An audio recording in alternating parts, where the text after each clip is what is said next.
like I'm at my wake. This is an absolute personal delight for me to have this opportunity to be here with so many people who I've known over so many years and who have made contributions, large and small, over those years to bring peace to this beautiful land. And I am very grateful to you, Karen, for putting this together and for everything you do at the Worldwide Ireland Funds. It is a great tribute to the funds that you are exceeding your funding goals in the time of recession, because people are still so committed to doing what must be done to continue supporting the peacemakers and the decision makers here in Northern Ireland. I could be here for a long time acknowledging people, which would be a terrible mistake on my part. But I do have to mention a few whom I see in the audience. I'm honored to be joined by two men who are known for their commitment to peace and their willingness to work for it, John Hume and David Trimble. Thank you. Thanks to Kathy for being here as well.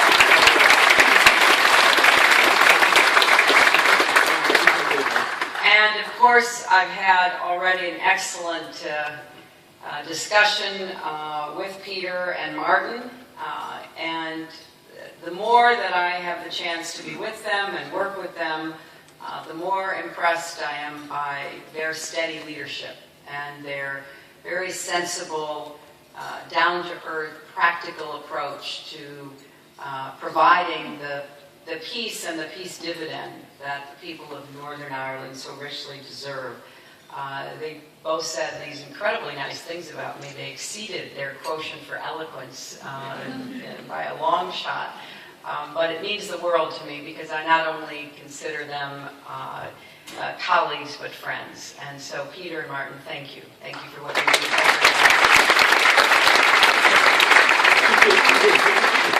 Minister Ford, Secretary Villiers, thank you as well for your contributions. And I was told that Dr. Paisley was here. Dr. Paisley, thank you so much for being here today.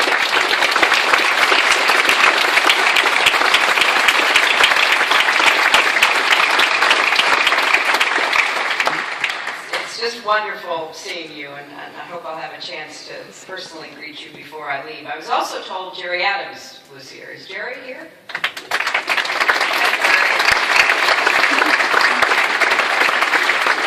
I also want to recognize Lou Sussman, who has served so ably as our U.S. ambassador, and also our Consul General, Greg. Thank you for your services here. And I, too, will acknowledge and thank our former economic envoy, Declan Kelly, who has done so much to help bring more investors to the region, and I thank you for your contributions, Declan.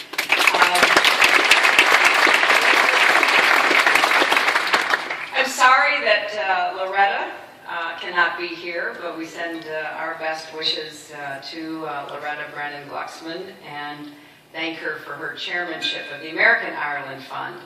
But it really is remarkable that for 35 years, the funds have promoted peace without taking sides, and they have been viewed as an important participant in the process of bringing people together, and I was delighted to hear that so many of the groups that I know continue to do such good work will be supported by them. There are a number of my former interns who are here from the Ireland Fund, who I was privileged to host in my Senate office.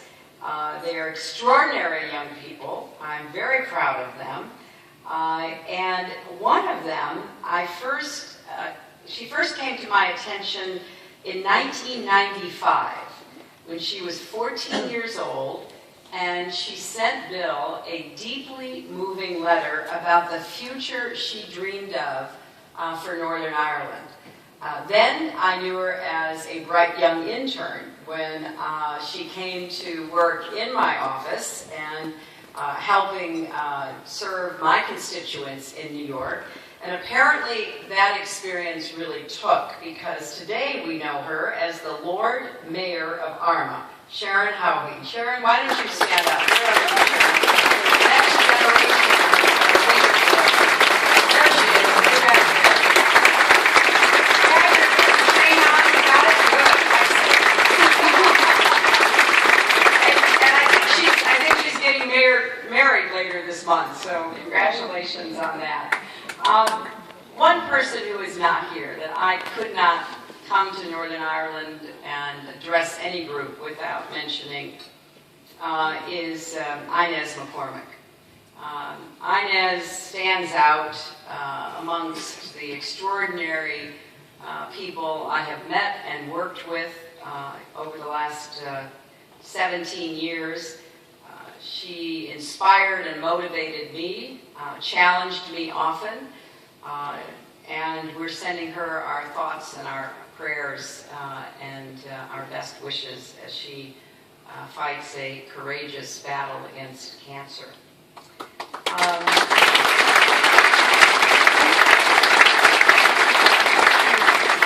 Now, I think that we have all recognized and applauded already today the fact that the peace has proven remarkably durable, but I think it is only fair to say it is being tested, it will continue to be tested.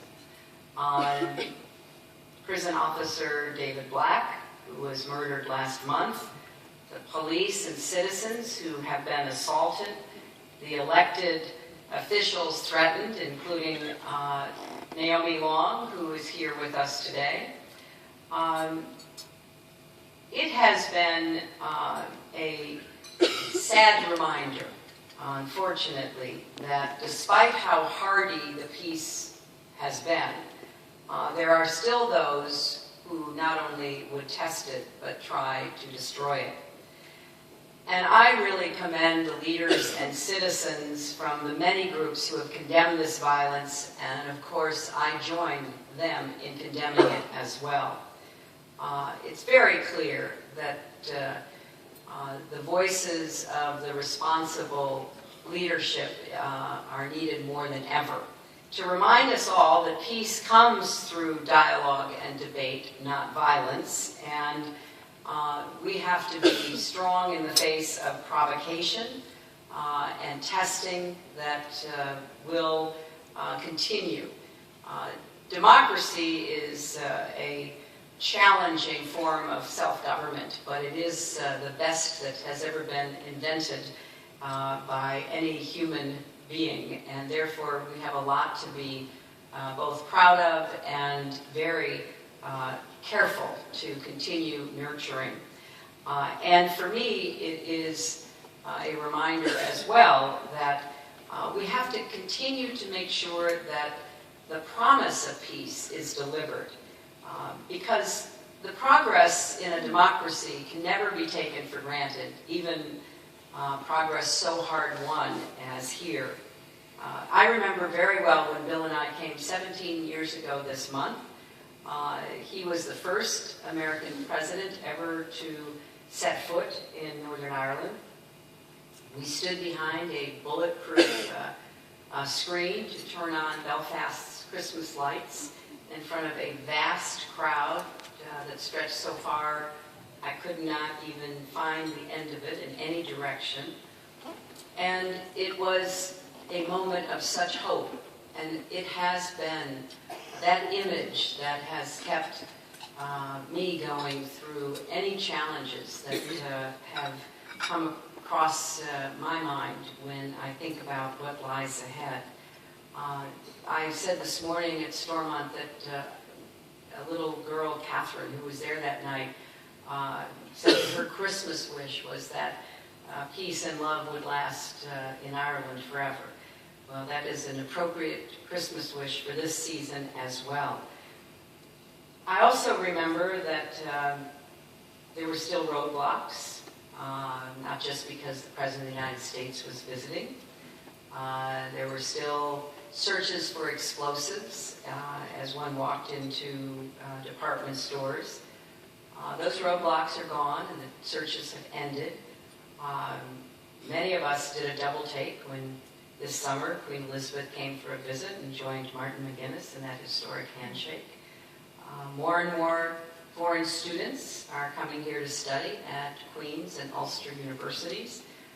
So there still is such a sense of hope.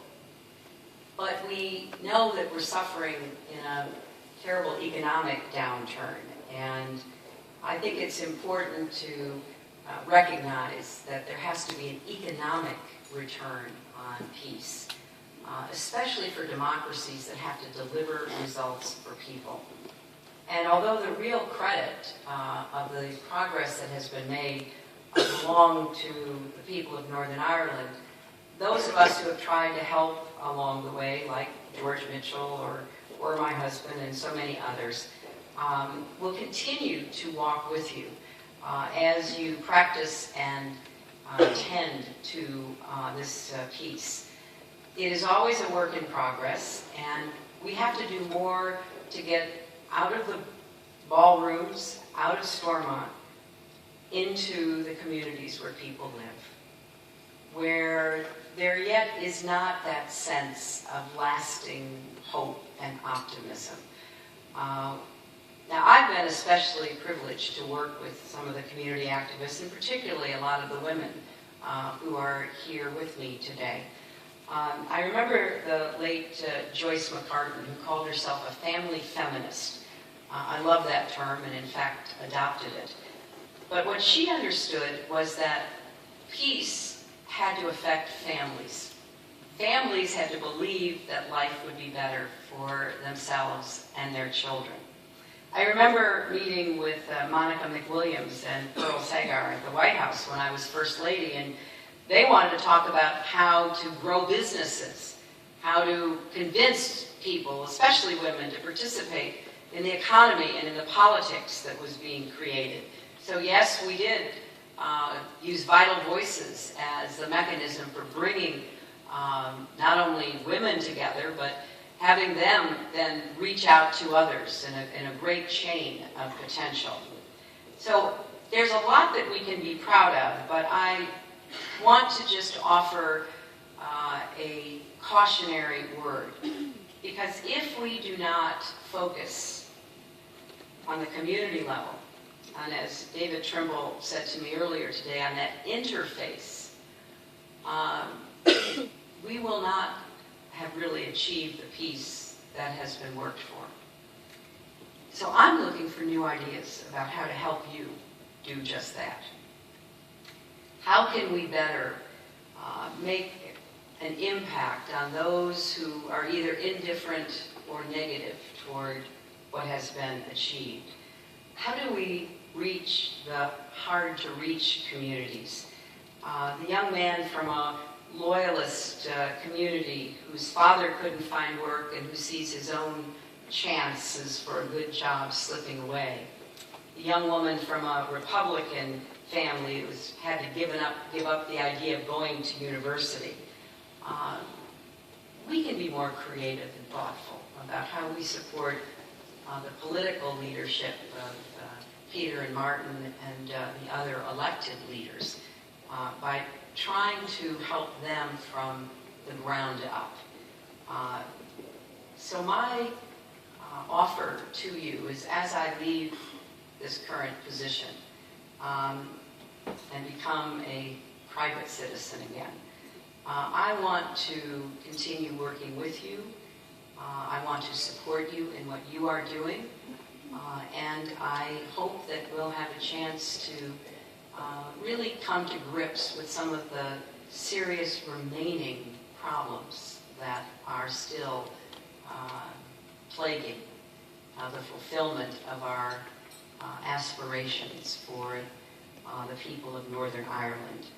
Of course, I look forward to coming back and having some time just to relax and spend a few hours talking with friends and thinking about things besides public life.